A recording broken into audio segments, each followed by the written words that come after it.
नमस्कार. माननीय अण्णा हजारे यांच्या पठडीत तयार झालेले समाजसेवक अशोक सब्बन यांनी एका त्यांच्या उद्गार काढले की खंत व्यक्त केली की लोकांची साथ मिळत नाही. असं सैनिक समाज पार्टीच्या व्यासपीठावर एक पोस्ट आली. त्यानुसार अशोक सब्बन साहेबांना आणि तमाम जनतेला सांगण्याचा उद्देश असा आहे की साथ मिळत नाही यावर सैनिक समाज पार्टीने तोडगा काढलेला आहे. सैनिक समाज पार्टीने यावर असा तोडगा काढला आहे की सोशल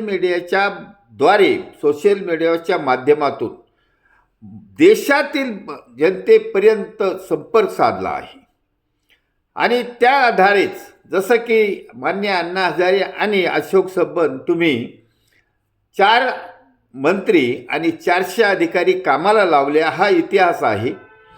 त्याचा मार्ग पकडून तोच आधार पकडून या समाजातील राजकारणातील प्रशासनातील भ्रष्टाचार काही कमी झाला नाही असं दिसून आले.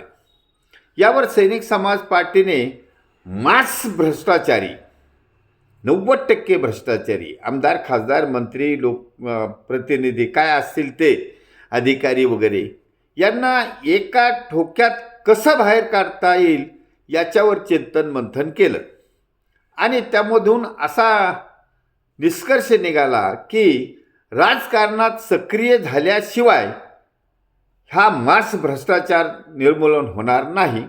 म्हणून सैनिक समाज पार्टीने राजकारणात सक्रिय होण्याचं स्टेप घेतलेली आहे. लोकसभेच्या आणि विधानसभेच्या निवडणुकीमध्ये लोकांना उमेदवारी दिलेली आहे आणि चॅलेंज केलं की ह्या 90% भ्रष्टाचारी प्रवृत्तीच्या लोकांमध्ये जर कोणी स्वच्छ असेल, अल्प खर्चात निवडून येण्याची त्याची ताकद असेल तर त्याने 1000 रुपये बक्षीस मिळवण्यासाठी सैनिक समाज पार्टीच्या व्यासपीठावर संपर्क साधावा. अद्यापपर्यंत कोणीही आलेला नाही.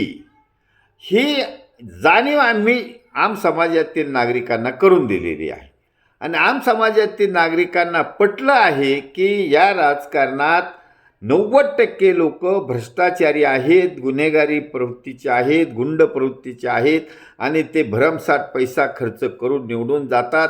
त्यांना लोकप्रियता नाही. अशा लोकांमुळे लोकशाहीचा बट्ट्याबोळ झालेला आहे.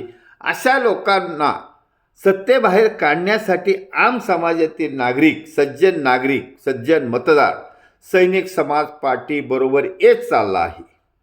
प्रत्यक्ष किंवा अप्रत्यक्षपणे हा सैनिक समाज पार्टीचा नारा देशातील राजकारण स्वच्छ करेल याची खात्री समाजाला होत चालली आहे आणि समाजाने या सैनिक समाज पार्टीच्या या बौद्धिक आंदोलनाला साथ देण्याचं ठरवलं आहे.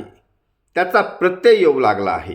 कारण आम समाजातील नागरिकांना असा अपेक्षा आहे की या सैनिक समाज पार्टीची आयडिओलॉजीच फक्त या महाराष्ट्रात, या देशात छत्रपती शिवाजी महाराजांच्या रयतेच्या राज्याची पुनरावृत्ती करू शकते आणि त्यासाठी सैनिक समाज पार्टीचं खास सरकार सत्तेवर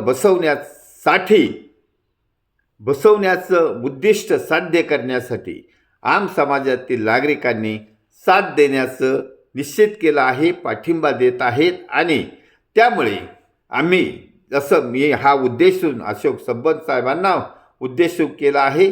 त्यामुळे तुमची जनसंसद आहे तिची विचारधारा आणि सैनिक समाज पार्टीची विचारधारा एकच आहे. आपण एकामेकाबरोबर साथ देऊन काम करू शकतो तरच या राज्यातील, या देशातील मास भ्रष्टाचार निर्मूलन होईल. धन्यवाद. भारत वर्ष की जय. छत्रपती शिवाजी महाराज की जय. सैनिक समाज पार्टीचा विजय असो.